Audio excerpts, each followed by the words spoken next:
Welcome back to another episode of Beyond the Desk. And today we're going to be talking about Amy and her cedula as well as a marriage visa.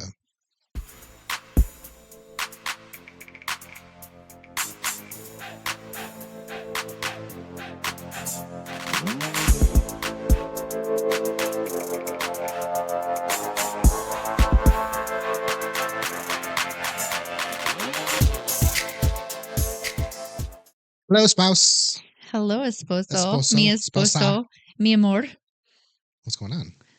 You got some coffee today. A lot. Listen, when I have to drink coffee at, 2 o'clock Eastern Standard Time afternoon here, that tells you that I am slammed with Yeah. stuff to do. I hope you can sleep later.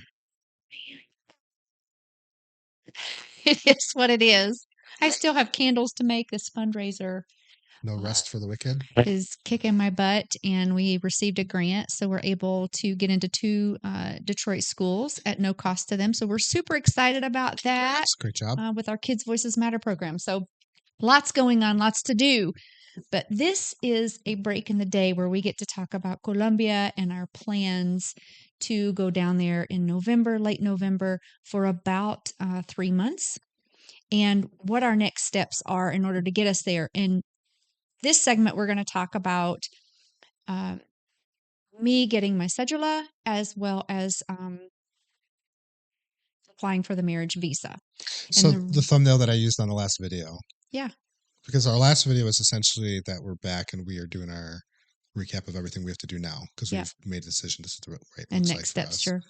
And I called it Next Steps Legal and Logistics. So I think it's pretty fair to say over the next several episodes, we'll be discussing like legally what do we want to do and the things that we have an option with, but also logistically, what are the things we have to do because we've kind of set our deadline for November. End of November, sure. Right? November to do our next after Thanksgiving long-term trip.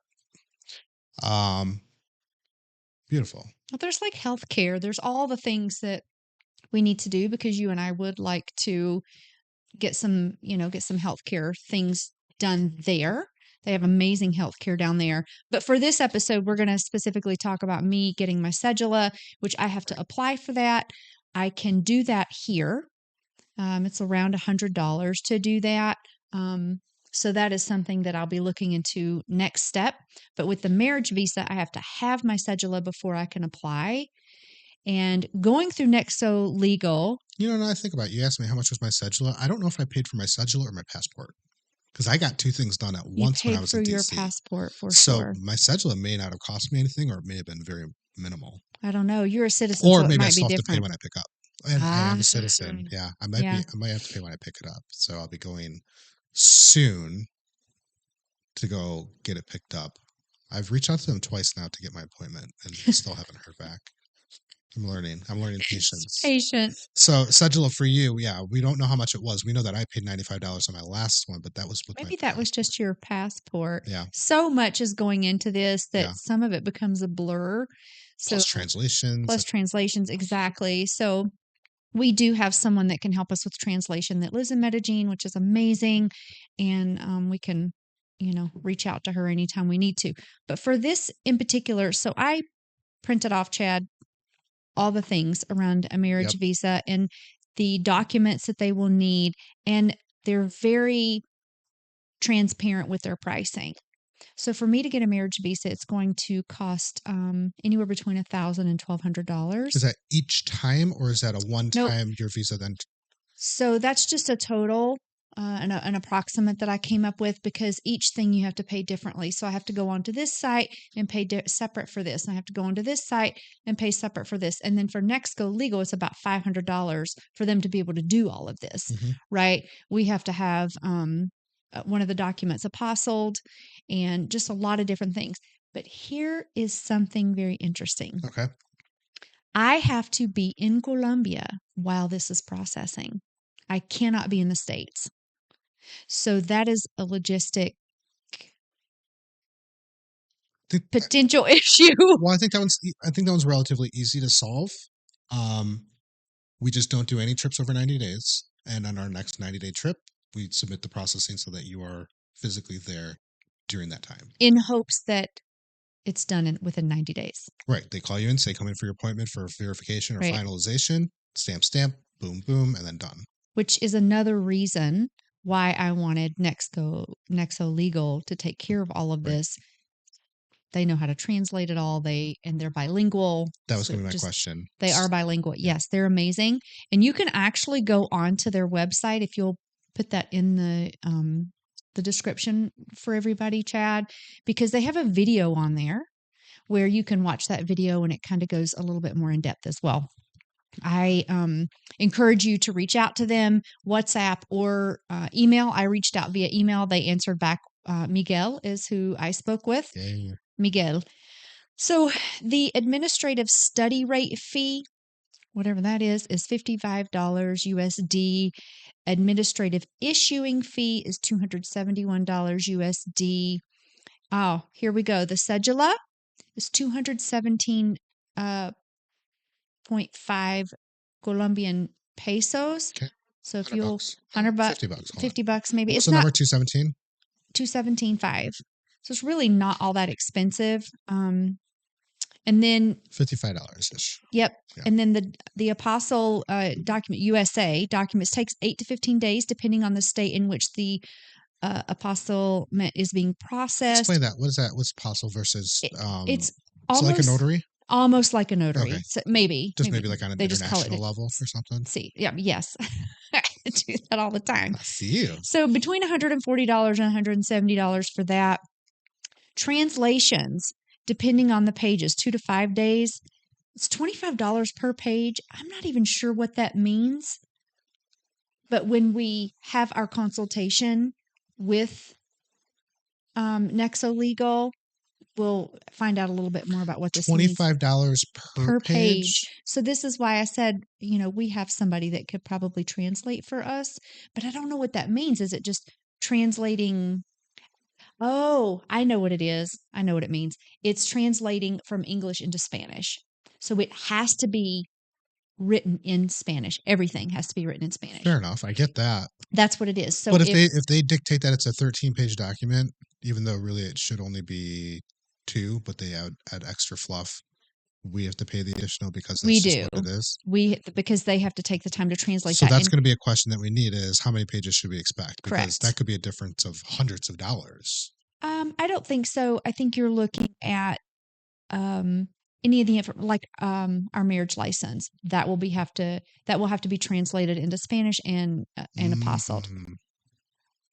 That stuff shows that we submit correct. Getting translated. So exactly. So it's whatever's in English from us has to be translated into Spanish. Not necessarily the paperwork issue that we have to fill out. Right, Maybe, because when they submit all of that information for the marriage visa in particular, and here's why we want the marriage visa, because eventually our goal is for me to be a resident there. Right. And in order to do that, I can't have the digital nomad visa, definitely can't have the tourist visa. And we also want whatever time I am in Colombia to go towards that marriage visa. Right. And that marriage visa, if I'm not mistaken, and I'm going to see if I can find it here, I believe is good for up to 3 years. So I can actually stay there for up to 3 years, which is amazing. That is amazing. Not that we'll be there for 3 years. And it counts towards residency, which would be then inevitable. Exactly, which is a total of 7 years, I believe, before I can become a resident. So we're going to talk about, authentic copy of the Colombian Civil Registry of Marriage. So that has to be transferred, if you will. I understand that now. That's not where my mind was originally. Okay. I thought they're going to give us 17 pages of stuff to read through in English, has to be translated back to Spanish. No. Yeah. It makes more sense the stuff U.S. documents. Correct. Totally fair. And actually 25 per page to make it like officially done. That's not a big deal. It's not a big deal. Well worth it. So what happens after 3 years? So 3 years goes by. Is it a renewal of your marriage visa or an extension, or do you have to do the whole $1,500 shebang again? No, you don't. So there's probably some sort of renewal part of it. It has to do with leaving the country, coming back to the States, and then coming back to Colombia. It has to do with that. I can stay in the country for X amount of time and then Accumulate it X amount of time. accumulate it and then come back. And then I do know Okay, so also, if we were to hypothetically do 90 days at a time, you would have years of time before it actually be that next step, whether it's renewal or recertification or whatever they're going to call it. but Not that we would do what that, but that's we need to be staying longer because I have to take a test. yeah. No, I'm not talking about what we Yeah, need to do and what we're actually going to do. I'm correct. saying hypothetically, quarter of a year across Absolutely. 3 years, Mm-hmm. that's what 90 days. 3 times 4, that's like 12 years. You could expand it if you're only going for 3 months at a time, Right. as long as there isn't like a 10-year expiration Right. period. Got it. That is not Not what what we're doing. exactly. Yeah. So yeah, so this is what I've been, kind of looking into and seeing, what we need to do when, and there's certain things that we have to do, like I said, while we're in Colombia, while it's actually processing, Right. how it's a logistical And Nextco will be able to give us some guidance thing. on this Hmm. takes 14 days. So then we Correct. know, Yep. The form when to filing, submit. preparation of the documents. Um, you have to bring to the appointment. If you are in Medellin, we'll go to the appointment for you. So if we're not living there, they will go for us, for me. And then your Cedula pickup appointment scheduling, which is actually what you're going through Does it now. specifically say living there, or does it say because there's a difference between having a residence that's in your name, living there, versus being there with an Airbnb or at a buddy's place, I right? think it's just They mean like like physically there, if you're not there, not there. they will go in place of you, which is huge. So I don't actually have to be there and except when it's actually Yeah, processing. that's good. That's a So big deal. right. Um, Sounds like Mexico Legal has it's a lot. There's a lot going on here. Any additional requirements, they might ask for additional documentation. We were married before you became a citizen. So what does that look like? Is that going to be an issue? Are they going to require additional documentation? I don't know. But I know for sure that we have to have, um, I don't know about my passport, but I know our marriage license, we definitely have to have that translated over. translated. Yeah, Hmm. makes total So sense to me. lots of stuff going on. I will say, Colombia is one of the easiest countries to get a residency. You and I were talking. Especially if you have an attorney. If you have If you have an attorney and yeah, they're doing a lot of the stuff on your right, behalf, and I mean, for $500, I mean, I'm sure things will change and shift, but basically for $500 to get this process going and have them acting on our behalf, that's a very small investment considered to what it would take to do things in the US and how much right. attorneys are here. There's attorneys that Mm. charge $500 an hour, let alone by The the entire difference, project. yeah, and you want to make sure. If you don't use Nextgo Legal and you don't know Spanish very well, I really encourage you not to do this by yourself because the minute you screw up something, they either go kick you out, like say, no, we're not going to, you can't apply again, or like you just don't know. Yeah. There's a lot of red tape involved with this, and you want to make sure that it's good Do to it go right. from the Do it right the just do it first right time. the first time, Yeah. and get with lawyers down that are actually real lawyers. Don't ever submit money beforehand. Like there's a whole way to do that without getting scammed. Yeah. We learned not too long ago that escrow doesn't exist in Colombia. It does not. Um, so if you find a bootleg Nexco that says, "Hey, we'll hold it in escrow," it doesn't That exist. doesn't It exist. doesn't exist. Just Because use whose bank account is it going into? It's right. going into their personal bank account. So Absolutely. just be careful. Absolutely. So that's really what we have going on right now. We have Sadie to take care of. She has a negative heartworm test result. We're so excited about that. She's still So got about 6 weeks, 4 weeks of chill, being calm. because now that they've died and they're no longer present, they're still, for lack of a better explanation, their skeletons are still there and could Correct. still cause problems within the Blood. circulation, Yes. like The bloodstream. clotting. So as they continue to still disintegrate and get passed out of our body naturally, we still have to keep our heart rate down. So probably by the end of April, Sadie will be good to go, and we will start with her training, getting her crate and things like that. You are going to be talking to the lady from the chamber. Yes. I emailed her today. Awesome. Um, You'll be talking to her this Thursday. and I'll be talking to her Thursday. Great. And I said I was going to loop the two of you into an email so that Excellent. any specific things that you have, we'll just have a conversation thread going. So this is our travel agent, who's going to be able to assist us with the rules of transporting an animal, requirements, Best airline, which best should be airline, American and then also booking our stuff for for that sure. direct flight, Mhm. to streamline our lives, but also make sure Sadie gets there safely and, as optimally as possible. And you met Laura. Laura.